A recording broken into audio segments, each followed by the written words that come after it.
Bienvenue dans Voix de comptable, le podcast qui t'aide à trouver ta voie. Nos invités ont un point commun, ils sont tous passés par des études de compta. Aujourd'hui, ils sont experts comptables, commissaires aux comptes, DAF ou encore contrôleurs de gestion, bref, ils font tous plus ou moins de la compta. Eh bien en réalité, pas tout à fait. Certains ont même quitté les métiers du chiffre pour devenir prof ou monter une entreprise par exemple. À travers ces parcours, j'espère te montrer que non, en compta, il n'y a pas qu'une seule voie. Ce podcast est rendu possible grâce au label Copilote. Le label Copilote, qu'est-ce que c'est ? C'est une alliance de cabinets indépendants qui les accompagne dans leur développement RH, marketing, digital, commercial, bref, tout ce dont un cabinet entreprise a besoin. Récemment, ils ont lancé le Lab Recrute, un site sur lequel tu peux retrouver des cabinets labellisés Happy at Work. Si tu veux aller y jeter un œil, le lien est disponible en description. Bonne écoute ! Bonjour Nolwenn. Bonjour Julie. Je suis super contente d'être avec toi aujourd'hui. On est dans tes bureaux. Alors si je t'explique un peu comment ça va se passer l'interview, on va commencer par le tout début, donc savoir où est-ce que tu es née, quel type d'étudiante et d'enfant tu étais, quelles études tu as choisies, pourquoi, tes premières expériences professionnelles jusqu'à en arriver à ce que tu fais aujourd'hui. Donc est-ce que tu peux commencer par te présenter en quelques mots, de dire qui tu es, ce que tu fais ? Donc je suis directrice générale d'Impact qui fait de l'audit et du conseil et avenir de la formation sur tout ce qui est reporting extra-financier, contrôle de gestion RSE et voilà, tout ce qui est autour des entreprises à mission. Voilà. On aura le temps d'en reparler plus précisément, mais en tout cas c'est quelque chose qui est dans l'air du temps. Et donc pour commencer, est-ce que tu peux nous dire, alors toi Nolwenn, où est-ce que tu es née ? Parce que c'est un prénom à consonance un peu bretonne, parce que oui, je ne l'ai pas dit, aujourd'hui on est dans un peu là où la ville que je connais mieux, puisqu'on est à Rennes, donc c'est là que j'habite. Est-ce que du coup ça a des origines bretonnes ? Est-ce que tu es née en Bretagne ? Oui, je suis née à Rennes. J'ai vécu un peu dans le Finistère et je suis revenue à Rennes après pour les études. Donc effectivement, famille bretonne. Et qu'est-ce qu'ils faisaient du coup tes parents ? Mon papa, il est artisan dans le bâtiment, retraité maintenant. Et ma mère a été mère au foyer longtemps. Elle a fait un passage en tant que secrétaire médicale. Et puis, elle a travaillé pas mal avec mon père pour son entreprise. Et est-ce que tu peux nous dire un peu quel type d'enfant tu étais ? Est-ce que tu étais plutôt turbulente ? Est-ce que tu étais sage ? J'étais hyper sage et comme je suis celle du milieu, j'avais pas la place la plus simple, mais plutôt sage. Pourquoi c'est pas la place la plus simple ? Parce que justement, j'aurais tendance à dire, tu vois, quand t'es l'aîné un peu, on te donne plein de responsabilités. Quand t'es peut-être le dernier, on est un peu plus cool avec toi et du coup, t'es peut-être un petit peu plus foufou. Mais du coup, le milieu, j'aurais eu tendance à dire que... Le milieu, t'es pas le grand, t'es pas le petit. Des fois, tu es considéré comme étant avec la grande, des fois, tu es considéré comme étant avec la petite, mais du coup, tu n'as pas vraiment t'as pas la place du grand qui montre l'exemple ou du petit. T'es un peu entre les deux. Du coup, en fonction du contexte, des fois, on va t'affiler plutôt au grand ou plutôt au petit. Et c'est ça. Ça marche. C'est vrai que moi, vu que je suis fille unique, j'ai pas ce ressenti-là. Je ne sais pas du tout comment ça se passe, mais du coup, je trouve que c'est intéressant. Et au niveau des notes, est-ce que tu étais plutôt... bonne élève ? Est-ce que tu étais plutôt dans plutôt bonne élève, même si mon père avait tendance à me dire que 18, c'était pas assez. Voilà, mais plutôt bonne élève. Ou tu étais vraiment genre la tête de la classe ou non dans les premiers ? Non, dans les 10 premiers. Ouais, et du coup, tu as plutôt ton père qui aurait voulu que tu sois peut-être la première ou... Non, c'était une façon de parler, mais qui fait que voilà, tu gardes aussi ce petit... Plutôt que tu t'attends à un c'est bien, et puis finalement, il manquait 2 points, tu aurais pu aller les chercher. Mais c'était quand même bienveillant, c'était pas te pousser... Le fond était bienveillant. Ouais, c'est ça. Et donc ça a été le cas, t'es bonne élève globalement toute ta scolarité. Est-ce que tu as eu peut-être, je sais pas, au collège ou au lycée, des un peu moins bonnes notes ou... Pas dans mes souvenirs, donc elles m'ont pas marqué, tu vois. Et donc, je suppose que tu as pu choisir librement, on va dire, ta section au niveau du lycée. Qu'est-ce que tu avais pris, toi, comme... Ouais, j'ai fait un bac ES, à l'époque, économique et social. Et c'était un choix perso. Est-ce que tu savais déjà... Tu avais peut-être déjà des idées de ce que tu voulais faire ou pas du tout ? Depuis le collège, ouais. Je voulais faire du contrôle de gestion. Ah, déjà ? Ça peut paraître bizarre, mais oui. Ouais, c'est fou. Et tu te rappelles, est-ce que je sais pas, tu as rencontré un contrôleur de gestion qui t'a donné envie ou qu'est-ce qui fait que ça t'a donné envie? Parce que c'est vrai que tu l'as dit en rigolant, voilà, c'est ça. Enfin, en tout cas, quand on est au collège, etc., je pense que c'est pas forcément les métiers qui font le plus rêver. Donc, qu'est-ce qui t'a amené à avoir envie de faire ça? Et mes parents m'avaient acheté une édition spéciale de Ouest France sur l'orientation. Je ne sais plus comment il s'appelait, mais voilà, sur les métiers. Et à une époque, j'avais envisagé plutôt côté dessin, côté architecte. J'aimais bien le dessin, j'aimais bien les maths. Et en fait, en lisant ce bouquin-là, j'ai découvert ce que c'était que le métier du contrôleur de gestion. Et la façon dont c'était présenté, je me suis dit, tiens, c'est sympa. Un peu transverse dans l'entreprise où tu es obligé de connaître, c'est important de connaître le fonctionnement de chaque service, d'échanger un peu avec tout le monde, tout en étant au service de l'entreprise et de la direction. Et voilà, je trouvais que ça avait du sens et ça m'a attirée. Je suis restée dans cette voie en fait depuis le début. Ah ouais, c'est marrant comme quoi des fois il suffit de peu de choses pour trouver un peu sa vocation. Et pourtant, tu n'avais pas du tout de contrôleur de gestion autour de toi. Enfin, c'est vraiment sur le papier, tu t'es dit ça me plaît le métier et du coup, tu as gardé ton cap et tu n'as pas voulu faire scientifique. Est-ce que c'est parce que ça t'attirait pas? Non, parce que physique-chimie, c'était absolument pas mon truc. Donc les maths, oui, pas le reste. Ok. Et puis c'est vrai que économie, quand on se dirige peut-être vers le monde un peu de l'entreprise, c'est peut-être ce qui paraît le plus logique finalement. Oui, et puis c'était ce que j'aimais le mieux en fait. Le côté économique me plaisait bien. Donc économique et social. Du coup, tu obtiens ton bac du premier coup. Oui. Ouais, c'est ça. Et alors, comment tu fais pour choisir ce que tu vas faire après comme étude? Parce que je ne sais pas s'il y a un parcours tout tracé. Tu vois, s'il y a des gens qui nous écoutent qui veulent faire du contrôle de gestion, est-ce qu'il faut faire en particulier, je ne sais pas, est-ce qu'il faut faire il faut jamais vraiment faire quelque chose, mais est-ce que peut-être il y a plus de profils qui viennent d'écoles de commerce ou toi on en reviendra après, mais tu as fait un master contrôle de gestion et système d'information. Est-ce qu'il y a peut-être plus de personnes qui viennent de cette filière-là ou des filières comptables ou... Dans les personnes que j'ai pu croiser, côtoyer, c'est peut-être pas moitié-moitié, mais il y a une proportion qui est assez équivalente, je trouve, entre école de commerce et master. Moi, j'ai choisi l'IUT parce que école de commerce, c'était un peu trop cher pour les moyens que j'avais à l'époque. C'est vrai que c'est un critère à prendre en compte aussi. Mais quoique, je crois qu'il y a des écoles de commerce, tu sais, qui offrent des bourses, etc. Ouais, sauf que je rentrais pas dans les cases. Ouais. Mais donc, ouais, IUT, GEA, et se poser la question, est-ce que je le fais à Quimper, là où j'étais à l'époque, ou est-ce que je le fais à Rennes ? Et il se trouve que j'ai rencontré, alors c'était pas mon mari à l'époque, mais mon mari d'aujourd'hui, je l'ai rencontré l'année de mon bac et il était étudiant à Rennes, donc voilà, la ville de Rennes, c'est imposé, c'est fait comme ça, on va dire. C'est ça. Et donc en DUT, alors tu découvres un peu peut-être des matières que tu connaissais pas, puisque tout ce qui est, je sais pas, alors, je pense la compta. Voilà, la compta, le marketing, le contrôle de gestion, je pense que tu en fais un peu. Ouais, il y a des choses. Et à ce moment-là, est-ce que ça te plaît? Est-ce que ça te conforte dans ton choix de devenir contrôleur de gestion? Ouais, quelques moments de solitude sur la compta. Où première année d'UT, j'ai absolument rien compris. J'ai eu les plus mauvaises notes de toute ma carrière d'étudiante. C'était la logique des crédits. Ouais, je sais pas, j'ai bloqué. Mais en deuxième année, j'ai eu le déclic, donc ça allait mieux. Mais première année, ça a été très compliqué là-dessus. Mais je pense que c'est le cas pour beaucoup de gens au final. C'est pour ça que c'est bien aussi de dramatiser le truc parce que et on peut même devenir expert comptable et ne pas comprendre la logique. Bon, faut la comprendre au bout d'un moment quand même, mais c'est normal de pas. Enfin, c'est un peu un langage à part et du coup, c'est normal de pas forcément l'avoir directement. Et du coup, tu disais, ouais, il y avait le contrôle. Enfin, la compta, c'était pas ton fort au début. Le contrôle de gestion. Là, je m'y retrouvais plus. Pourtant, c'est lié. Au final. C'est plus mathématique.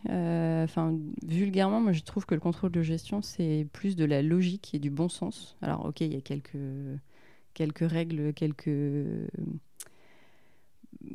méthodes qui sont derrière, mais c'est moins normé que la compta, où là, il y a un langage encore à part entière, il y a des normes, il y a des choses plus spécifiques. Le contrôle de gestion, en fait, une fois que tu as un peu cette logique de comment fonctionne l'entreprise, derrière, tu calcules des coûts, tu vas essayer de te projeter. Enfin, ça me paraissait plus intuitif, en tout cas, vu mon câblage cerveau, c'était plus simple pour moi. Et je sais pas trop, qu'est-ce qu'on a d'autre comme matière? On a peut-être marketing, RH. Marketing, RH, la partie droit aussi, toute une partie juridique, stratégie.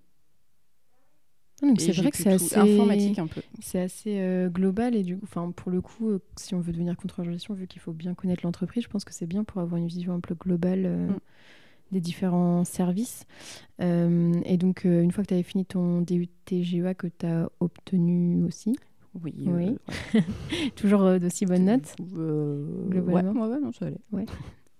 Mais déjà, est-ce que tu étais toujours studieuse ou tu commençais à sortir un peu? Parce que du coup, si tu étais en couple, on se dit peut-être qu'elle était un peu casanière et qu'elle ne sortait pas, ou comment tu étais? En fait, quand je suis arrivée à Rennes, il est parti faire ses études à Saint-Malo puis à Lannion. Sympa. Donc, j'ai pas saisi le message peut-être. Donc du coup, non, vie étudiante, je faisais pas partie des grosses fêtardes, mais j'étais la copine à inviter, puisque vu que je ne bois pas d'alcool... C'était le Sam qui ramenait tout le monde. C'est ça. Et une fois ton DUT en poche, alors qu'est-ce que tu as décidé de faire? Et d'ailleurs, je ne sais même pas, qu'est-ce qu'on peut faire après un DUT? Tu sais ou pas un peu les choix que tu avais? Ça pouvait être école de commerce derrière, ça pouvait être master avec différentes spécialités, en tout cas dans les voies génériques. Et moi, j'ai pris l'option master. En fait, c'était un peu IUT GEA Rennes, IGR, donc l'IAE de Rennes. La suite logique, en tout cas à l'époque, parce qu'il n'y avait pas Parcoursup avant. Donc voilà, c'était la suite logique et c'était dans la continuité de ce que j'avais en tête. Donc, C'est ça. Et parce qu'au niveau des masters contrôle de gestion, toi, tu avais pris, donc c'était un master contrôle gestion système d'info, si je ne me trompe pas. En fait, il y avait une première année de licence suite à l'IUT. Alors maintenant, je crois que l'IUT est passé en 3 ans avec les nouvelles réformes. GEA, ouais.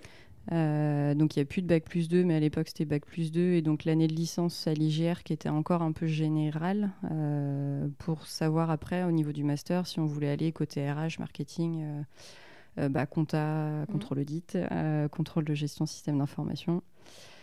Et donc moi c'est ce que j'ai choisi. Il y a RH aussi, il y a plusieurs métiers dont on voyait déjà des prémices en fait à l'IUT, on pouvait se spécialiser, mais il y avait quand même cette année de licence qui restait toujours un peu globale, un peu générale.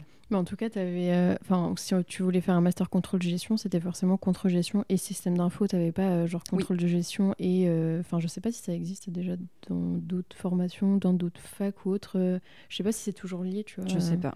Là, je ne sais pas trop. En tout cas, je sais que dans les IAE, c'était les deux côtés. Et à ce moment-là, déjà, tu avais peut-être fait des stages en licence, ouais. Si, à l'IUT aussi. Si, deuxième année d'IUT, licence et Master 1, Master 2. Et tu avais réussi à les faire en contrôle de gestion ou pas? Pas à l'IUT. IUT, c'était en compta. Licence, c'était en contrôle de gestion. Master 1, c'était aussi en contrôle de gestion. Et Master 2, c'était côté système d'information. Ah bah, décidément, tu as vu un peu tout. Et comment ça se fait qu'à l'IUT, tu n'avais pas fait de stage contrôle de gestion? C'était une volonté ou peut-être que tu n'avais pas trouvé, ils voulaient pas... C'était les joies de chercher un stage. Et voilà, j'ai trouvé en compta et en soi, c'était intéressant malgré tout. Ça t'a conforté dans le fait de te dire que tu voulais pas faire de compta? On peut dire ça comme ça, c'est ça. Et c'est ça, c'est compliqué aujourd'hui, tu penses, quand on est... étudiant, jeune diplômé, qu'on n'a pas forcément d'expérience, de trouver un stage en contrôle de gestion ou... Mais en tout cas, sur des niveaux bac plus 2 ou 3, je pense que ça reste assez compliqué. Surtout que c'est des stages peut-être un peu plus courts et du coup, ça vaut pas le coup, entre guillemets, pour l'entreprise de... Après, ça reste un investissement de temps à consacrer et je pense que les contrôleurs de gestion qui sont en poste sont souvent dans des plutôt grosses structures avec une charge qui est là. Donc, je pense que c'est plus par manque de temps de prendre. Donc, ils préfèrent prendre des personnes un peu plus capées, enfin un peu plus avancées dans les études pour espérer les soulager un peu plus. C'est ça. Et ton stage que tu avais fait en licence, c'était dans quel... Enfin, peut-être pas dire le nom de la boîte, mais ou le secteur d'activité Dans un organisme public, sur la mise en place du contrôle de gestion. Ah ouais, c'était... T'as commencé hard, là. Enfin, je pense que c'était pas toi qui étais responsable de mettre en place le contrôle de gestion, je suppose. Non, il y avait une personne dans le service, mais qui prenait du coup une stagiaire pour l'aider à mettre en place des indicateurs de suivi. Ah, c'est cool. Et ça t'a plu, du coup?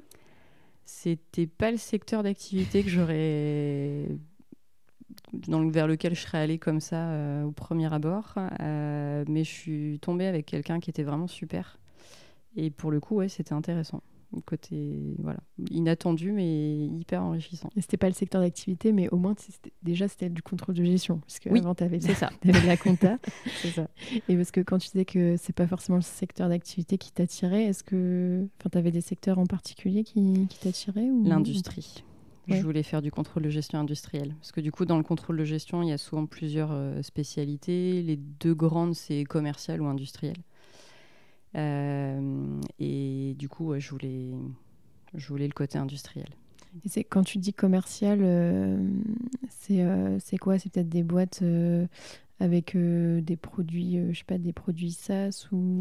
Alors, soit c'est sur des prestats de services. Ouais, c'est ça, prestats de services. Soit c'est dans les groupes industriels. Tu peux aussi avoir des contrôleurs de gestion qui sont dédiés à la partie en fait chiffre d'affaires, qui sont dédiés sur la partie commerciale. Avec suivi des ventes. Voilà. Ouais. Des prix, politique de prix, etc. C'est ça. Ok. Et là, en master, alors, tu te spécialises un peu plus dans le contrôle gestion système d'information. Ça se passe toujours aussi bien? Ça te plaît toujours autant? Ouais. Et même mieux qu'avant, parce que pour le coup, j'attendais depuis assez longtemps d'être dans des formations spécifiques. Je trouvais presque dommage d'attendre Bac+4 avant de rentrer, même si à l'IUT, on rentrait quand même un peu déjà dans des choses métiers, mais je manquais un peu de concret. Et pour le coup, la formation ouvrait en apprentissage pendant que j'étais à l'IGR, et j'aurais aimé faire en apprentissage pour un peu plus de concret. Ouais, mais t'as pas eu l'occasion, c'était juste après toi en fait. En fait, ça a dû sortir pour mon année de Master 2 et j'avais pas trouvé d'apprentissage. Et voilà, du coup, je l'ai suivi en formation initiale. Mais ouais, j'étais contente d'avoir un peu de choses beaucoup plus spécialisées et pas assez terrain à mon goût, mais quand même un peu plus qu'avant, quoi. Et qu'est-ce qu'on voit du coup en master contrôle gestion, peut-être, je sais pas, les tableaux de bord ou ce genre de choses? Ouais, comment calculer un coût de revient, comment faire un budget, comment faire des tableaux de suivi. Et côté SI, c'est quoi? C'est plus du Excel peut-être? Ou il y a d'autres choses? Pas tant que ça. Il y a le cliché du contrôleur de gestion sur Excel qui est vrai. Oui, ce que j'allais dire, je suis pas sûre que ça soit vraiment un cliché. Ça peut l'être, mais c'est une réalité pour beaucoup. Sur la partie système d'information, on a appris à coder, à faire du SQL, à coder en PHP, à développer un site internet. Développer un site internet? Ouais. Il y a quelques années de ça quand même. Mais Non, mais pourtant, ça paraît un peu bizarre dit comme ça, parce que ça n'a pas trop de rapport avec le contrôle de gestion, a priori. Parce qu'on pouvait, avec ce master-là, aussi aller vers des métiers orientés système d'info. Ouais, SI, ouais. Et en fait, ça t'amène quand même la rigueur de la base de données, du code. Et mine de rien, même en n'ayant pas beaucoup travaillé côté système d'information, ça me sert encore aujourd'hui d'avoir cette mécanique et de comprendre en fait ce qui se cache derrière un outil informatique, quel qu'il soit, quoi. Et du coup, pour ton master, tu disais que tu avais réussi à faire des stages en contrôle de gestion en entreprise. Est-ce que c'était du contrôle de gestion industriel cette fois-ci? Ouais. Oui, sur le Master 1, c'était groupe agroalimentaire dans lequel j'ai travaillé après. J'avais fait un premier stage dans une des usines de production. Et ça t'a conforté dans ce que tu voulais faire? Et je me suis éclatée, aussi bizarre que ça puisse paraître, mais mettre la blouse, les chaussures de sécurité, aller voir les machines, les gens en production, échanger avec les différents chefs de service. Voilà, j'étais comme une gamine dans un magasin de jouets. Et j'avais deux personnes avec qui je travaillais, donc le DAF et un contrôleur de gestion qui était deux personnes extraordinaires avec qui j'ai gardé contact encore là. Et donc ouais, humainement et l'environnement, ça me convenait bien. Et justement, j'allais te demander en quoi ça consiste vraiment. En tout cas, dans ton stage, qu'est-ce que tu avais fait toi en tant que contrôleur de gestion stagiaire? J'avais une thématique spéciale qui était, il y avait un contrat de sous-traitance avec un labo pharmaceutique qui faisait de la nourriture spécialisée pour les personnes âgées, qui donc sous-traitait la fabrication de ces aliments à l'usine où j'étais. Et le contrat venait de fêter ses 1 an, et donc il fallait que je calcule tous les coûts de revient réels des produits qui étaient fabriqués pour savoir si le contrat... de sous-traitance, si les tarifs avaient été bien négociés, et vu qu'il y avait des renégociations qui pouvaient se faire, de voir un peu, faire l'état des lieux de ce qu'il en était vraiment. Super intéressant. Et ce que tu disais tout à l'heure, c'était que, en fait, même si je suppose que tu passais peut-être une partie de ton temps sur Excel, en tout cas, quand on est contrôleur de gestion, on ne reste pas forcément que assis derrière son fichier Excel. On va aussi... dans les usines, voir les opérationnels, etc. C'est super important. Ça dépend du contrôleur de gestion. J'en connais qui restent derrière leur fichier Excel. J'en connais aussi beaucoup qui vont voir sur le terrain. Et c'est là où, pour moi, on a toute la valeur ajoutée, en fait. C'est d'aller concrètement voir. Parce qu'on a beau imaginer, on a beau parler de quelque chose. Moi, je sais que j'aime bien voir le concret derrière et pouvoir raconter l'histoire. Et à plusieurs reprises, parce que j'ai retravaillé en industrie aussi après, et à plusieurs reprises, ça m'a servi plein de fois, en fait. Quand tu es en négociation budgétaire avec tes N plus X 2, 3, 4, et que tu te rappelles avoir vu dans l'usine qu'il y a ce truc-là qui fait que non, on va pas pouvoir rogner sur ce point-là. Enfin bref, dans les argumentaires, ça m'a servi plus d'une fois. Et même dans la légitimité, dans les échanges avec les personnes... le contrôleur de gestion est souvent un demandeur d'infos. Donc, quand tu ne fais que demander et que tu ne donnes jamais, ça peut devenir compliqué. Là, il y a un aspect aussi relationnel qui peut être des fois mal perçu selon comment tu vas voir les gens. Et en fait, le fait de venir, je sais que j'ai plus d'un chef de service qui m'a dit c'est chouette, tu oses prendre ta blouse, mettre ta charlotte sur la tête et puis venir nous voir, quoi. Donc, c'est ça, parce que des fois, on peut avoir peut-être une déconnexion entre les opérationnels et on va dire un peu les fonctions support qui ne voient pas comment ça se passe dans le terrain. Et surtout quand c'est un métier de chiffre, je pense, où tu calcules la rentabilité de telle ou telle branche, secteur, ou ligne de production et que, en fait, tu n'as pas concrètement comment ça se passe, pourquoi ça a baissé, pourquoi ça a augmenté, etc. Ça donne une toute autre dimension au métier, je pense. Sinon, c'est un côté un peu flicage. Et ce qui se passe, et ce qui est un peu des fois l'a priori qu'on peut avoir, c'est quand on calcule une productivité, on va voir les gens, on leur dit pourquoi là vous avez mis plus de temps à faire quelque chose et en fait, soit on va le voir un peu côté accusateur, soit on va le voir un peu explique-moi qu'est-ce qui s'est passé et comment je peux t'aider, Donc l'échange se crée à ce moment-là, quoi. Oui, il y a la façon aussi de le dire qui est importante. Et moi, j'avais un autre, un peu peut-être un cliché que j'avais entendu. C'était sur le contrôle de gestion, c'était de se dire en fait, un peu les chiffres sont manipulables dans le sens où avec les mêmes chiffres, tu peux essayer de leur faire dire différentes choses en fonction du budget que tu veux annoncer ou autre. Est-ce que c'est une réalité, ou en tout cas que tu as connue ou en échangeant avec d'autres personnes ou pas du tout? Si, clairement. En fait, le contrôle de gestion, il n'est pas normé comme la compta. Donc, ça a ses avantages et ses limites. L'avantage, c'est que du coup, tu peux vraiment coller à la réalité du terrain. La limite, c'est que tu fais un peu ce que tu veux, potentiellement. Donc, oui, ça m'est déjà arrivé d'être confrontée à mon directeur d'usine qui me disait... est-ce que là, moi, je me vois pas présenter ça au-dessus. Donc, est-ce que là, tu peux changer cette cellule ici et puis dans la cellule d'à côté, tu fais un plus, un moins. Enfin bref, donc oui, ça peut arriver. La façon en partant des mêmes infos, on peut, de la manière dont on présente après un tableau, un indicateur au-dessus, en dessous, autre, tu peux un peu changer. Il y a toujours des biais possibles. C'est pour ça que c'est important de garder son esprit critique. C'est ça. C'est ce que j'appelle moi du contrôle de gestion politique. Du coup, ça fait peut-être des jolis résultats à présenter, mais concrètement, ça m'a valu quelques discussions. Mais voilà, moi je disais, en fait, le problème, c'est quand tu mesures un indicateur et que tu le fausses à un instant T, le mois d'après, tu vas te comparer avec le mois où tu as trafiqué ton chiffre. Donc, tu te compares sur une base qui n'est pas la réalité. Donc, tu vas potentiellement prendre des décisions qui sont décorrélées du terrain. Mais c'est pareil l'année, quand tu fais ton budget, tu commences à te baser sur des éléments qui ne sont pas toujours le reflet de la réalité. Donc, tu vas préparer ton année suivante en ayant déjà un peu... tu t'es déjà tiré une balle dans le pied.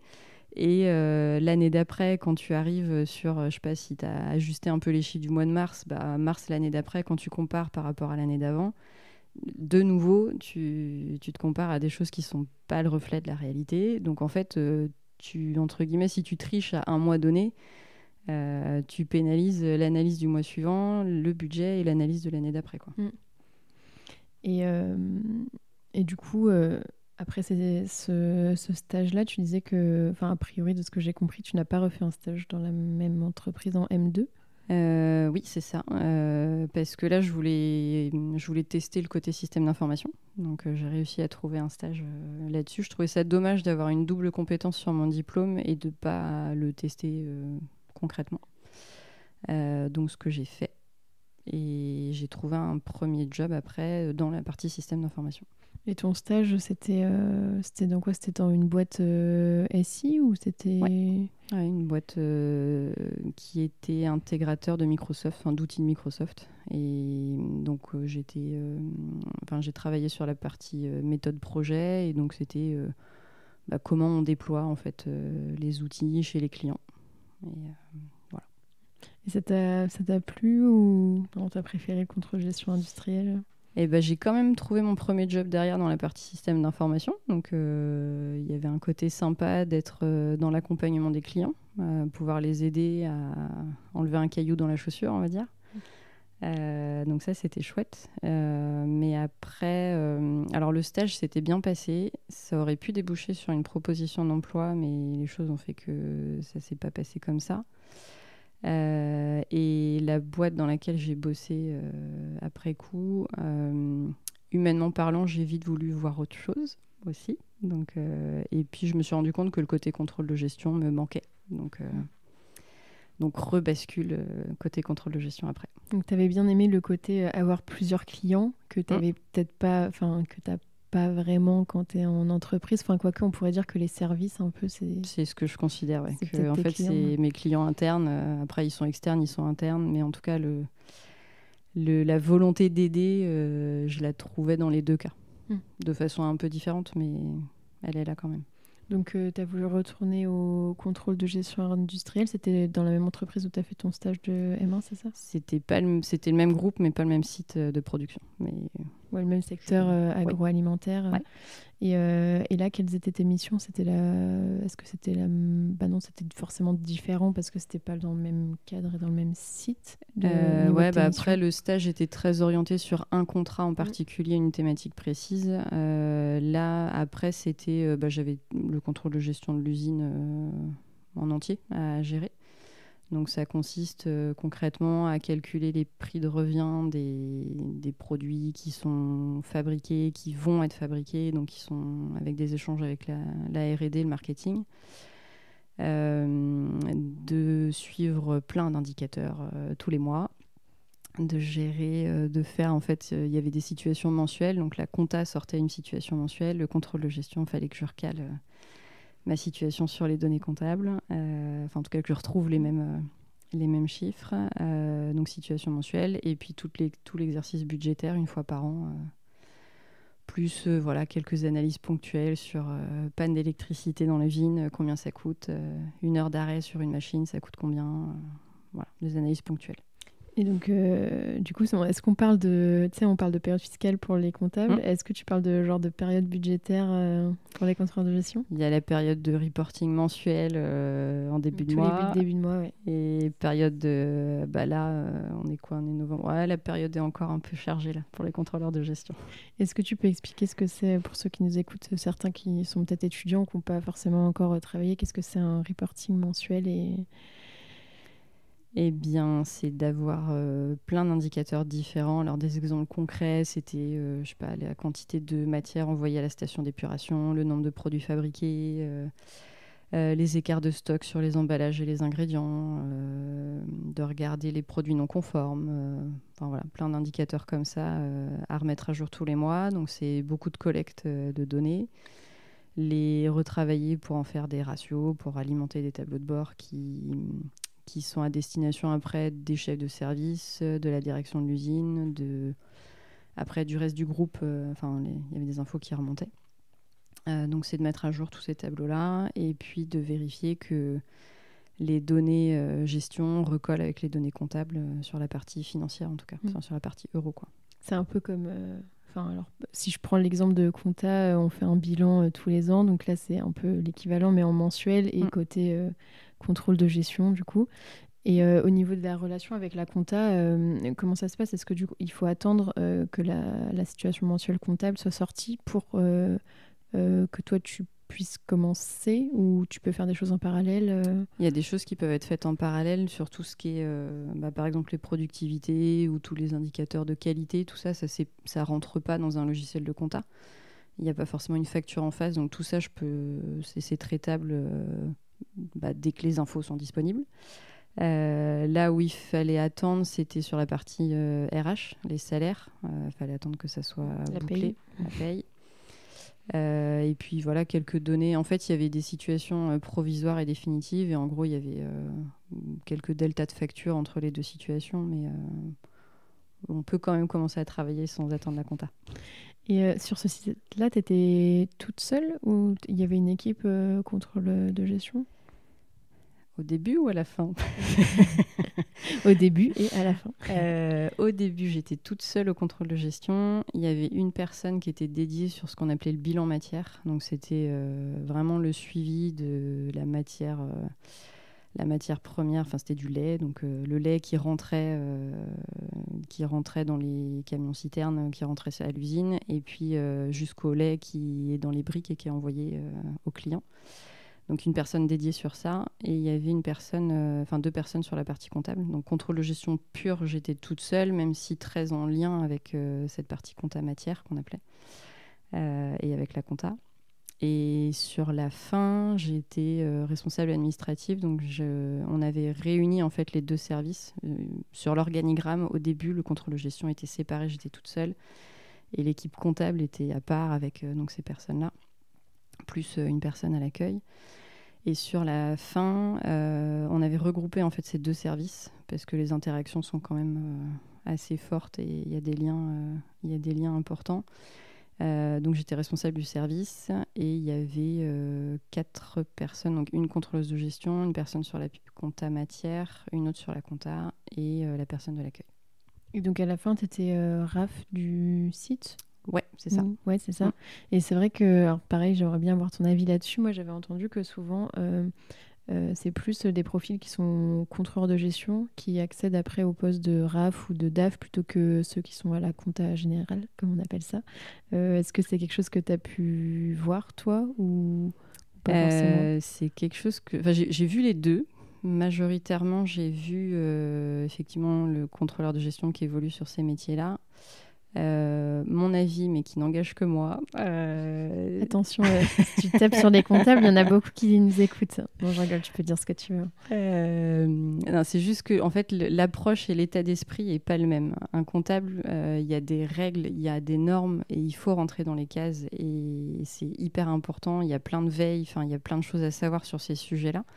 Donc, il y a une approche qui est assez cadrée, assez normée, que le contrôleur de gestion n'a pas.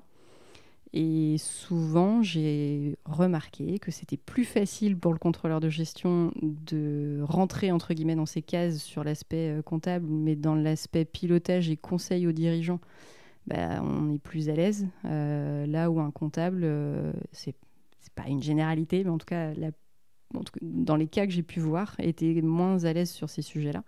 Et du coup, développer moins cette partie indicateur pilotage, et pour le coup, était peut-être avec une valeur ajoutée plus forte sur la partie réglementaire, mais peut-être un peu moins forte sur la prise de décision, l'accompagnement sur le pilotage, quoi. C'est ça, parce que du coup, c'est plus tout ce qui est indicateur, budget, etc., qui va permettre de prendre les décisions par la direction. Donc, je pense que même au niveau de la direction, eux, ils voient plus l'intérêt, la valeur ajoutée dans une entreprise d'avoir un contrôleur de gestion plutôt que d'avoir de la compta ou contrôle de gestion. En plus, tu te projettes plus puisque tu fais des budgets, etc., que à la compta, tu le fais pas forcément. Tu es peut-être plus sur un historique. Avec une collègue, à un moment donné, on réfléchissait à comment expliquer, comment vulgariser la différence entre un comptable et un contrôleur de gestion, parce que c'est pas toujours simple. Et en gros, comptable, je regarde ce qui s'est passé. Et contrôleur de gestion, je suis plutôt sur qu'est-ce qui se passe à l'instant T et comment je me projette effectivement dans le futur. Donc c'est la notion temporelle qui est un peu... Il y en a un, c'est le rétroviseur de la voiture, et l'autre, ça va être le tableau de bord qui est face à toi et face à ton volant, quoi. Et t'es resté combien de temps dans cette boîte ? 6 ans. 6 ans. Ah ouais, ça paraît long. Mais c'était bien. Et qu'est-ce qui a fait que t'es partie ou que t'as voulu changer ou... D'un point de vue pro, un changement de direction avec un changement d'état d'esprit. J'avais un premier directeur d'usine qui était juste extraordinaire et j'ai changé. Mise en contexte. J'ai eu donc un manager qui était super. J'ai eu mon premier bébé. Pendant mon congé mat, j'ai eu une promotion, je suis devenue RAF du site. Ça arrive aussi, parce que des fois, tu sais, on a le truc de se dire, quand on va avoir un enfant, surtout quand on est une femme, on va plus, entre guillemets, on va moins évoluer rapidement, peut-être pendant, voire après. Et c'est vrai que de plus en plus, j'ai entendu des histoires, après, c'est pas forcément la majorité, mais de femmes qui sont promues pendant leur congé mat.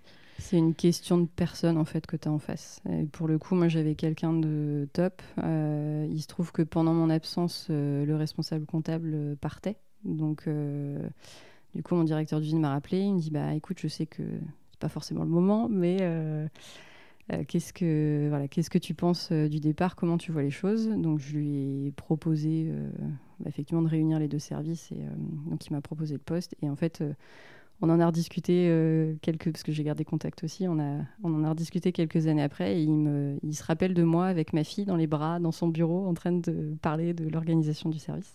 Donc oui, ça arrive. Le hic qui s'est passé après, c'est que quand je suis revenue de mon congé mater, la personne qui me remplaçait était déjà partie. Le responsable comptable qui devait quand même me faire une transition j'ai dû avoir quelques jours avec lui de transition, mais pas suffisamment. J'avais 2 des filles du service qui étaient en congé et je rentrais dans la période budgétaire du contrôleur de gestion. Donc la période budgétaire, c'est genre janvier Non, c'était sur l'été jusqu'à novembre-décembre, quoi. Okay. Juillet-août jusqu'à novembre-décembre. Donc je suis rentrée en fait dans une période où en gros je faisais 2 boulots au lieu d'un. J'ai pas pris de congé pendant 2 ans. Plus aussi trouver ses marques avec la nourrice à libérer à des heures fixes, d'être moins souple en tout cas sur le planning. Donc j'ai fait un burn-out au bout d'un moment, et pendant mon arrêt, il y a eu ce changement de direction, de changement de responsable sur le site. Avec quelques divergences de points de vue avec la nouvelle personne. Donc à un moment donné, on s'est mis d'accord pour se dire qu'on ne travaillerait plus ensemble. Et donc ma fille a grandi un peu pendant ce temps-là. Quand la rupture conventionnelle s'est faite, je me suis posé la question de qu'est-ce que je fais. Et la rupture conventionnelle s'est négociée suite à mon 2e congé mater. Donc je ne m'entendais pas avec cette personne-là. Et mon fils est prématuré. Donc aussi d'un point de vue perso, besoin de gérer des rendez-vous médicaux. Et du coup, grosse question sur qu'est-ce que je fais. Je sais que je veux plus travailler avec... je sais que je veux travailler avec des personnes avec qui je m'entends bien et avec qui on a les mêmes valeurs. Donc besoin de plus de sens. Pas envie de faire du contrôle de gestion politique. Donc beaucoup d'entrepreneurs dans ma famille. Je me suis dit c'est peut-être le moment d'essayer à mon tour. Et je voulais juste revenir sur ce que tu as dit tout à l'heure. Tu as dit que tu avais fait un burn-out. Comment enfin, est-ce que toi, tu en avais conscience que tu étais sur la pente vers le burn-out? Est-ce que c'est l'extérieur qui te disait freine un peu? Est-ce que c'est, enfin, toi, peut-être est-ce que tu le ressentais, enfin, que ce soit mentalement ou physiquement tu vois, où est-ce qu'elle est la barrière entre, tu vois, des fois on dit, bon, bah, je travaille beaucoup, mais ça va, et Mm. puis jusqu'au jour où ça va pas. Toi, est-ce que tu te rappelles? Je ne l'ai pas trop vu venir, comme beaucoup, je crois, jusqu'au moment où je me suis retrouvée. J'avais un bureau toute seule où je me retrouvais en fait peut-être la moitié de la journée à pleurer devant mon écran. Voilà, ça n'allait pas. Je crois qu'à ce moment-là, je ne sais plus si c'est une des filles de mon service ou si c'était mon directeur, mais je crois que les deux ont fini par me griller. Et puis, s'il y avait eu aussi l'entretien professionnel annuel, où là, j'ai dit à mon directeur que ça allait moyen. Mais voilà, et rien de plus. Et en fait, c'est à force, oui, de pleurer régulièrement au boulot. Enfin, à un moment donné, le corps, il lâche. Et je suis allée voir le médecin. Il m'a dit, je vous arrête 3 semaines. Je dis, non, c'est pas possible. J'ai mon reporting à fournir. Conscience professionnelle jusqu'au bout. Il me dit, si, je vous arrête 3 semaines. Et en fait, je me suis rendu compte que j'avais jamais pris 3 semaines de vacances. Donc, En 2 ans, c'est ça? ah bah, en plus que ça, parce que pour le coup, avant non plus, j'avais pas fait.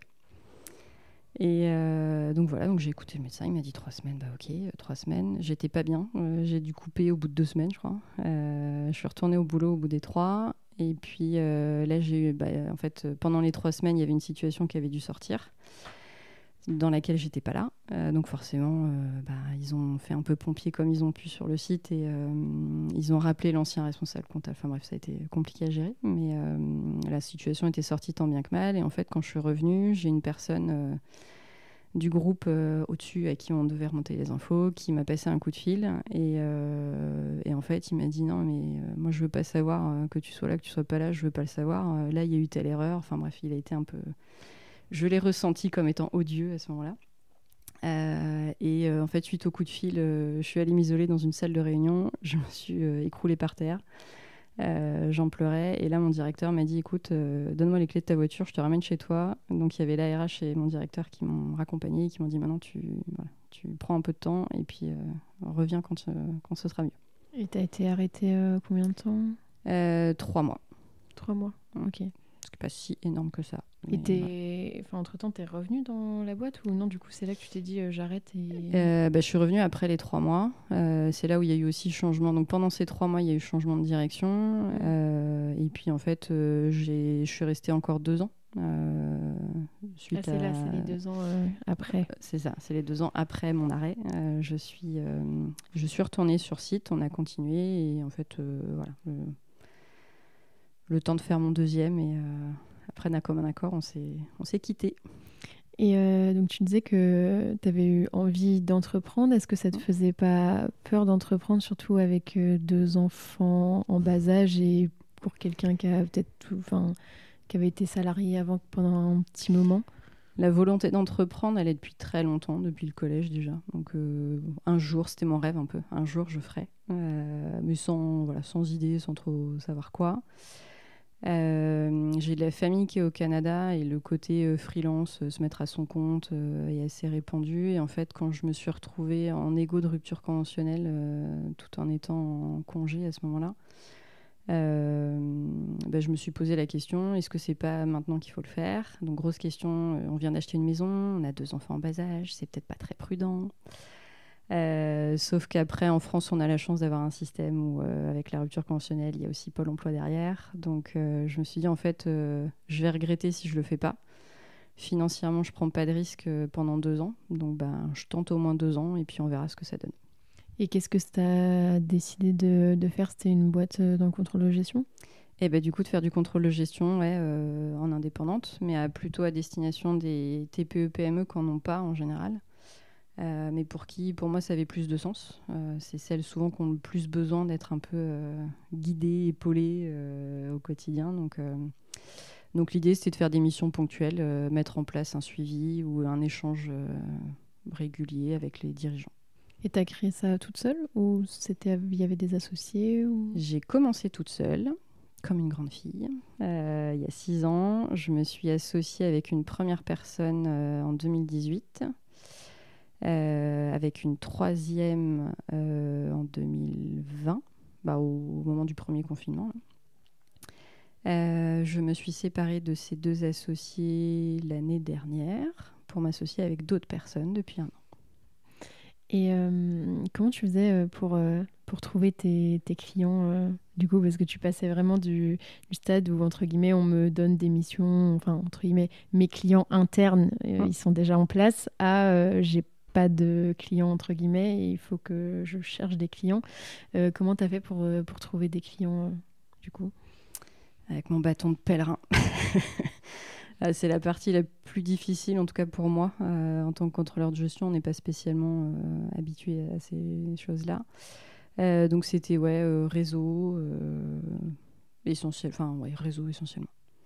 Et, à développer, parce que j'en avais pas. Et les TPE-PME, elles voyaient l'intérêt dans le contrôle de gestion, parce que je me replace côté compta cette fois-ci, où on dit ça coûte cher et entre guillemets ça sert pas forcément à grand-chose. Enfin, en tout cas, ils voient pas forcément la valeur quand il y en a. Et du coup, toi, contrôleur de gestion, c'est encore pour moi le stade au-dessus, tu vois. Donc j'aurais tendance à dire que les chefs d'entreprise vont dire c'est de l'argent jeté par les fenêtres pour pas grand-chose.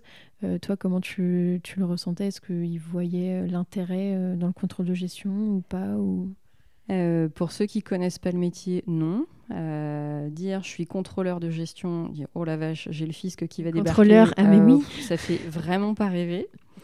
Après, quand tu essayes d'expliquer en quoi ça consiste, non, j'ai déjà mon expert comptable, c'est bon. Tu te dis, c'est ok. Donc en fait, c'est aussi cette confrontation où tu te prends un mur un peu de temps en temps, où tu dis, mince, comment je peux expliquer ce que c'est que mon métier et comment ils peuvent le comprendre. Je vais vous faire gagner de l'argent. Ouais, après, moi, je vois pas que le côté argent derrière ça. Mais, non, bien sûr. Mais oui, je sais que oui, certains font comme ça. Donc face à ces moments de solitude, j'avais lancé un peu une bouteille à la mer. J'avais identifié en fait tous mes concurrents, confrères, consoeurs, on appelle comme on veut, mais d'autres personnes qui faisaient ça aussi. Il y a un mouvement de fond en fait qui s'est lancé. Il y a beaucoup de DAF externalisés, qui se sont partagés. Ouais, exactement. Donc j'en ai contacté une quinzaine. On s'est réunis tous les mois. On était une 10-12. On se réunissait tous les mois pour échanger justement sur comment tu fais, quel prix, toutes les problématiques du lancement de sa boîte. Donc ça, c'était chouette. Et après, c'était d'essayer de trouver des mots. Donc l'analogie du tableau de bord, du GPS, d'essayer de trouver des mots un peu comme ça. Du GPS ? Oui, le contrôleur de gestion et le GPS de l'entreprise.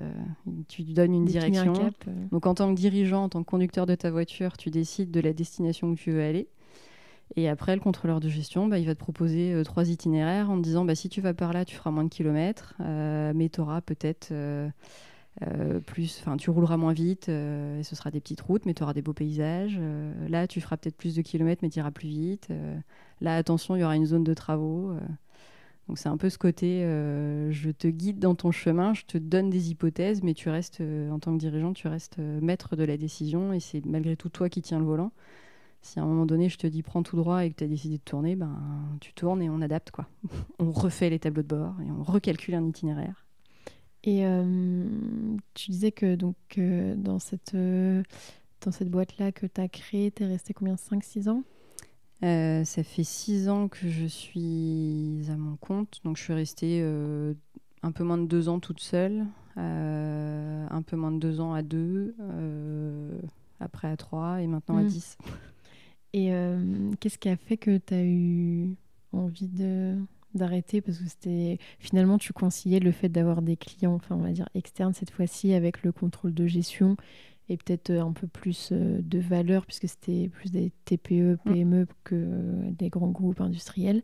Qu'est-ce qui fait que tu as eu envie de changer encore une fois? Dans quel sens? Dans le fait de m'associer? Dans le fait entre guillemets de ne plus être associé dans cette boîte-là et de créer une nouvelle entité. Le changement d'associé, comment il s'est fait? Ouais.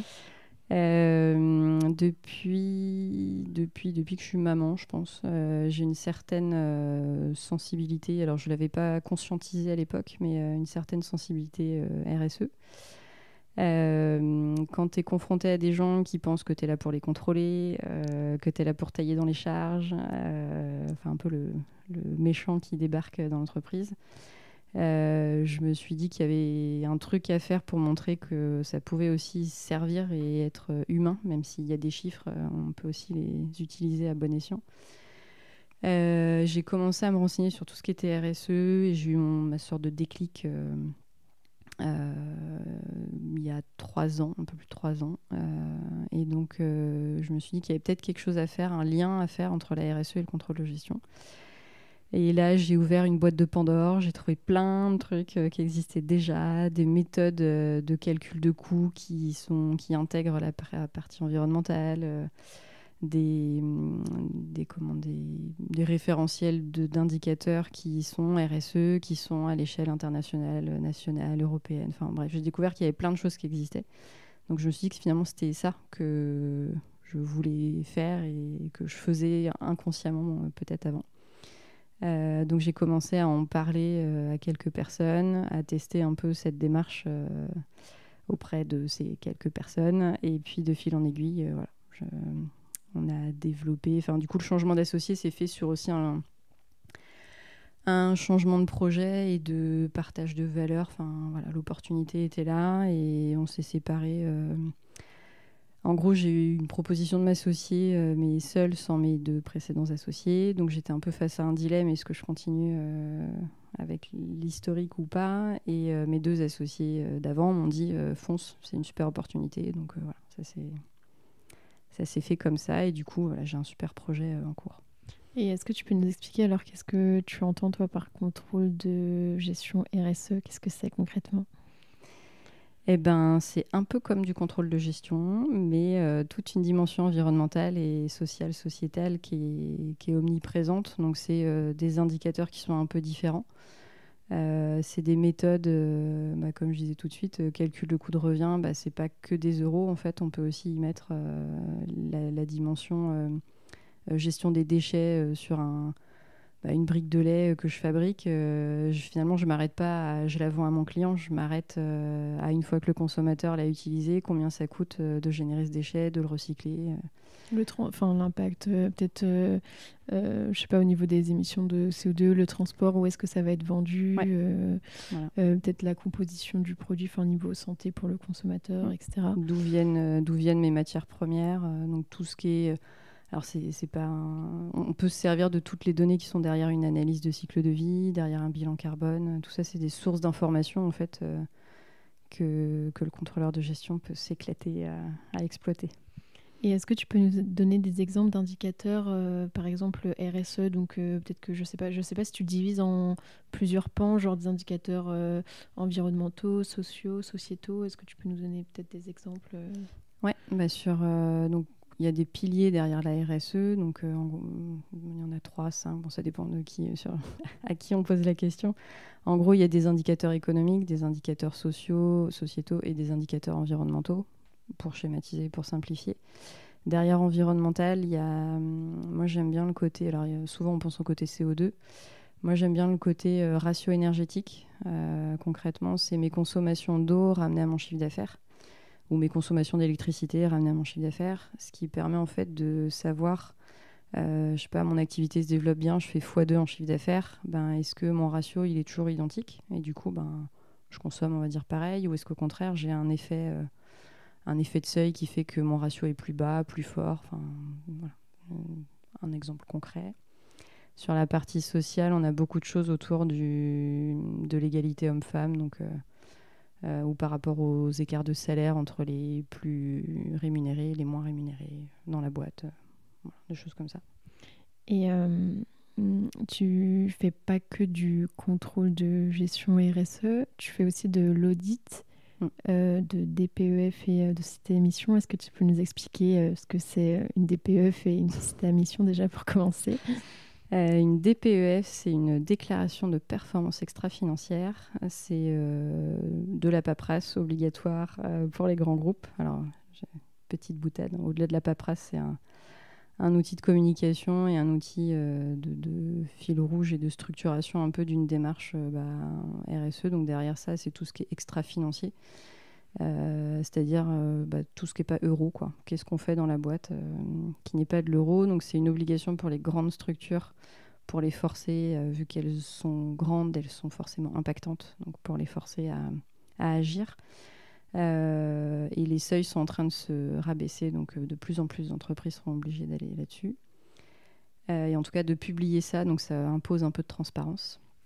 Et une société à mission, c'est une qualité. Alors au-delà du statut juridique, de la forme juridique que peut prendre une entreprise, on peut choisir d'avoir une qualité en plus qui est d'être société à mission. Et quand on fait ça, on s'engage à respecter certaines obligations, comme avoir un référent ou un comité de mission, rédiger un rapport de mission, donc un petit compte rendu de tout ce qui est fait dans l'année, une fois par an, et de se faire auditer par l'équivalent du CAC sur la partie financière, par un organisme tiers indépendant. Voilà, de se faire auditer régulièrement. Et oui, d'ailleurs, comme tu le dis, je crois que donc, les CAC peuvent auditer les sociétés à mission. Qu'est-ce que tu en penses de ça? Parce qu'on va dire que tu es un peu, enfin pas une concurrente, mais on va dire que tu n'es pas CAC et tu le fais aussi. Quel est ton avis justement par rapport à cette mission-là? Est-ce que peut y avoir des avantages à être CAC ou pas? Ou est-ce qu'il y en a un des deux qui est mieux placé pour faire cette mission? C'est une approche qui est différente. Réponse de Normand. C'est des CAC qui nous écoutent.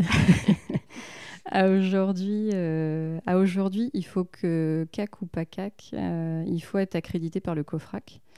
Donc il faut montrer un peu patte blanche, processer un peu tout ce qu'on fait et se faire examiner par quelqu'un de l'extérieur. Il est question que les commissaires aux comptes ne passent plus par cette case d'accréditation et une équivalence de par leur diplôme. Là où ils sont pleinement légitimes, c'est sur le process d'audit. Ça reste leur métier de base, donc j'ai envie de dire quel que soit l'objet audité, le process reste le même. Donc là-dessus, ils sont ultra légitimes. Après, c'est plus une approche un peu différente et pour le coup, on est quelques acteurs à ne pas être commissaire aux comptes et à pouvoir faire les audits. Il y a soit des avocats, soit des gens qui font du conseil en RSE. Des avocats. Ouais. Soit, nous, on est un peu le vilain petit canard à part là, sur une approche contrôle de gestion.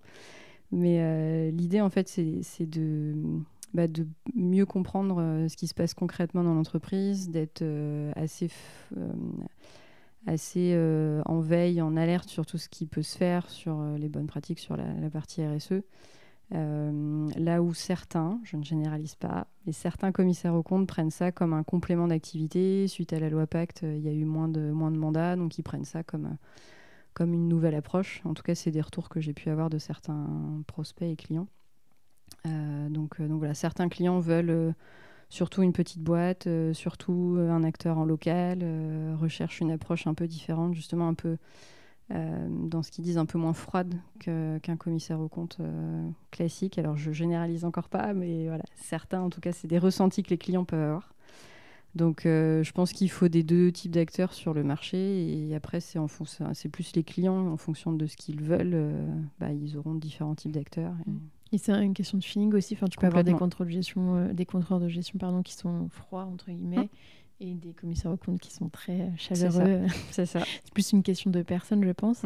Et au niveau des sociétés à mission, c'est vrai qu'on n'en parle pas énormément encore, mais j'ai l'impression que ça tend à se démocratiser. Notamment, il y a des grosses entreprises qui deviennent entreprises à mission, comme par exemple Danone, je crois, ou KPMG, si on reste un peu dans l'expertise comptable conseil. Est-ce que ça dénature pas un peu ce concept d'entreprise à mission? En fait, j'ai l'impression que toutes les grosses boîtes, finalement, d'ici quelques années, vont se revendiquer entreprise à mission. Qu'est-ce que tu penses de ça?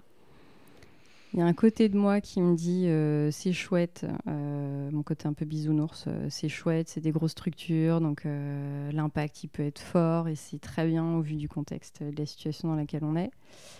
D'un autre, j'ai un côté peut-être un peu plus terre-à-terre qui me dit, bon, il y a peut-être quelques personnes qui sont ultra convaincues dans ces boîtes-là et qui veulent aller dans ce sens-là. Après, c'est forcément plus facile pour une petite structure de faire en sorte que tout soit vraiment partagé, que ça soit vraiment vécu de l'intérieur. En fait, le fait de devenir entreprise à mission est presque tôt pour certaines grosses boîtes, je pense. Il faudrait peut-être déjà que tout soit bien diffusé en interne à tous les échelons avant de vraiment faire le changement de statut. Mais c'est aussi un avantage concurrentiel par rapport à d'autres. Donc bon, je suis assez sceptique sur la sincérité de la démarche. Greenwashing peut-être, pour certains. Bah, peut-être. À voir, on verra dans le temps. Mais en tout cas, contrairement à des plus petites boîtes, quand tu respectes pas les obligations qui sont liées au fait d'être société à mission, il n'y a pas de sanctions financières derrière. Donc, entre guillemets, elles ne prennent pas un risque financier. Par contre, ce qui me réconforte un peu quand même, c'est de se dire qu'elles prennent un vrai risque réputationnel parce que autant les petites boîtes, si elles ne respectent pas les règles, la seule sanction, c'est en fait il faut que quelqu'un te dénonce auprès du greffe pour qu'on te retire ta qualité de société à mission. Donc à la limite, voilà, le risque il n'est pas phénoménal. Par contre, sur des grosses boîtes, le risque réputationnel il est quand même hyper fort. Et pour le coup, il y a des concurrents assez, je pense, qui peuvent être assez incisifs et qui n'hésiteront sans doute pas à dénoncer s'il y a non-respect. Donc ça fera forcément l'objet de quelques articles ou quelques reportages sur le sujet. Donc c'est là où on peut voir le verre à moitié plein comme ça en se disant pour le coup, en étant gros, ils engagent quand même un peu leur réputation derrière, quoi. Et c'est vrai que, comme tu le disais tout à l'heure, les entreprises à mission, elles doivent se faire auditer et rendre leur rapport public. Le fait qu'elles doivent le faire, elles vont forcément, je pense, essayer de donner quand même une bonne image et donc d'améliorer certains indicateurs. Alors même si elles ne le font pas forcément dans un but premier RSE, mais qu'elles le font dans un but d'image de marque ou autre, si in fine ça améliore ce qui se passe à l'intérieur de l'entreprise, je pense qu'on peut se dire que c'est quand même toujours pas ça mal de gagner. Ouais. Après, là, dans quelques rapports. En fait, après, c'est aussi quelle lecture on a de ces documents-là. Et pour le coup, quand on est un peu affûté sur le secteur d'activité ou sur qu'est-ce qui existe comme type d'indicateur, en fait, on arrive à déceler que c'est un peu creux ou au contraire que c'est quand même assez engageant, assez poussé et que derrière, il y a eu des choses de faites. Donc, c'est plus après une lecture aiguisée de la chose. Ça, l'esprit critique C'est ça. Et regarder si derrière, il n'y a pas, comme tu disais, le contrôle de gestion politique, où là, ça serait plus le rapport de mission politique. Je sais, j'ai lu quelques rapports de mission de boîtes plus ou moins grosses, et je sais qu'il y a des indicateurs, c'est juste en fait des obligations légales qui sont derrière. Donc quand tu sais que c'est juste une obligation légale, tu dis, bon, ok, c'est à suivre, c'est une obligation légale, donc oui, mais l'idée de la qualité d'entreprise à mission, c'est d'aller plus loin justement que ça. Oui, peut-être un peu, je sais pas, dans la composition des produits ou autre, de dire on n'utilise pas tel type de composants, alors que de toute façon c'est interdit dans la législation. Finalement, c'est pas. Mais comme ce qui se passe des fois dans certaines publicités, on dit sans parabènes ou sans. C'est peut-être pas le cas pour.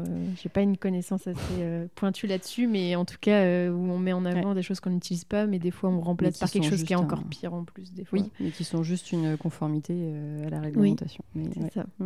Et donc, tu me disais que tu étais directrice générale d'Impact avec 3C. Est-ce que tu peux nous expliquer comment vous avez trouvé le nom et qu'est-ce que ça signifie Impact, ça a été beaucoup de réflexion pour trouver le nom. Des fois, c'est le plus compliqué. Des fois, tu as l'idée de boîte, tu sais ce que tu veux faire, tes missions, tes trucs, et le nom. Ça a été quelques moments de solitude, quelques discussions. C'était vraiment cette idée d'avoir de l'impact dans ce qu'on fait. Donc voilà. Le nom est bien choisi. Pas hyper original. Et le 3C, il est par rapport à la compta triple capital. Parce qu'au-delà de faire du contrôle de gestion, je suis aussi en veille sur les sujets de compta triple capital. Donc pour faire simple, c'est l'idée d'avoir un bilan et un compte de résultat, donc un résultat global qui soit sur le capital financier, donc ça c'est ce qui existe aujourd'hui, Et demain, d'avoir la même chose sur le capital environnemental de l'entreprise et pareil sur le capital humain. Ok, ouais. Un vaste programme. Et du coup, là-dessus, il existe déjà des ressources. Est-ce qu'il y a un peu, comme on disait avec la compta et tout, c'est plutôt normé. Est-ce que c'est quelque chose, est-ce qu'il y a déjà des entreprises qui le pratiquent Donc il y a 5 grandes méthodes qui se dégagent, enfin qui travaillent en tout cas, qui essayent d'aller vers ces... Alors c'est pas toujours que du triple capital, mais en tout cas qui tendent vers cette orientation-là. Elles sont toutes plus ou moins en phase de conception, de recherche, enfin de R&D. Elles ont toutes été expérimentées dans au moins une ou quelques entreprises. Concrètement, pour celles que j'ai eu l'occasion d'approfondir un petit peu, à l'échelle des petites structures, c'est pas encore transposable. Enfin, pour les expérimentations qui ont été faites, des fois, c'est un doctorant qui vient chez toi pendant 1 an pour définir quels sont les capitaux que tu as chez toi. Donc voilà, essentiel pour faire avancer la chose, mais pas encore exploitable au quotidien. Il y a des négociations, enfin il y a des discussions qui sont en cours à l'échelle européenne pour harmoniser ça, pour pouvoir normer tout ça. Donc l'objectif il est là, la volonté elle est là. Quelle échéance de temps, j'en sais rien. Mais en tout cas, il y a une des méthodes qui est en train de concevoir une formation à destination des experts comptables justement pour pouvoir avoir un impact plus fort derrière ça. Donc projet en cours à suivre. Donc ça, c'est une formation qui a déjà commencé ou qui est en cours de... Non, qui serait la cible, c'est de pouvoir la lancer à partir de 2023. Donc assez proche, mais voilà, à voir quand est-ce que ça sort réellement, mais l'objectif est là. Et justement, s'il y a des personnes qui nous écoutent, des étudiants ou des professionnels qui voudraient un peu se former sur ces sujets-là, toi, je crois que tu as fait pas mal de formations là-dessus. Est-ce que tu en as certaines à recommander peut-être Moi, j'ai fait le certificat à Paris-Dauphine sur le reporting extra-financier qui aborde un peu cette compta triple capital, mais qui voit plus largement en fait toute la partie extra-financière de comment je crée un indicateur jusqu'à potentiellement aller jusqu'à une agence de notation en fait, comment je me fais noter. Donc qui est assez intéressant, mais plutôt pour des profils déjà DAF ou experts comptables ou qui sont déjà dans ces métiers-là. Il y a beaucoup d'auto-formation, il y a beaucoup de ressources en fait à trouver sur Internet. Donc il y a le CERCES qui est une association qui travaille sur une des méthodes de compta triple capital. Ça s'écrit comment? CERCES.org, je crois, le site. Il y a l'ORSE, ORSE, qui est une association qui a sorti un guide en partenariat avec le C3D, donc le Collège des directeurs du développement durable. Ils ont sorti un guide justement qui recense ces 5 méthodes et qui les explique le cheminement, tout ça. Donc il est disponible, le guide est dispo sur Internet, qui permettent déjà de creuser un peu ces sujets-là. Ok, super, merci beaucoup. Alors, j'avais vu que tu étais aussi membre de la DFCG. Est-ce que tu peux nous expliquer ce que c'est un peu? C'est une association, donc l'acronyme c'est Directeur financier et contrôleur de gestion. C'est une asso métier qui est nationale. J'y ai adhéré il y a déjà 5 ans, un peu plus de 5 ans. Je fais partie du bureau plus ou moins de Rennes. L'idée, c'est quoi? C'est de se réunir entre DAF et contrôleurs de gestion pour échanger sur des choses très métiers. Donc sur Rennes, globalement dans les différentes régions, il y a des événements qui s'organisent tous les mois sur une thématique en particulier, mais qui est propre. Là, la prochaine à Rennes, c'est l'utilisation de Power BI. Voilà, un outil très concret. Sujet d'actualité. Donc à chaque fois c'est une thématique. Des fois il y a un intervenant, des fois il n'y en a pas. Des fois c'est du partage d'expérience. Donc plutôt de l'échange entre pairs et c'est plutôt bien à faire. On va dire que c'est un peu du réseautage et de la veille métier. Ouais, et puis ça permet de se sentir moins seul à parler de choses un peu qui passionnent pas tout le monde. On peut quand même en parler avec d'autres. Et pour le coup, si j'avais pu le faire en étant salarié, si j'avais eu cette ouverture d'esprit à ce moment-là, ça m'aurait, je pense, apporté aussi, pour le coup, quel que soit le statut et le poste. Il y a même des étudiants qui en font partie, il y a des partenariats avec certaines écoles et voilà, c'est hyper intéressant. Ah oui, d'accord. Enfin, faut pas être forcément DAF ou contrôleur de gestion. Il faut être un peu dans le secteur. Mais ce que je veux dire, c'est que si on est étudiant et qu'on n'est pas encore en poste, on peut tout à fait adhérer. Après, Complètement. Je sais pas, peut-être au niveau du tarif, c'est élevé ou c'est... Eh ben, il y a un tarif étudiant. Ok. Alors, je l'ai plus en tête. Faudrait vérifier sur le site. Il me semble que c'est de l'ordre d'une 30aine d'euros.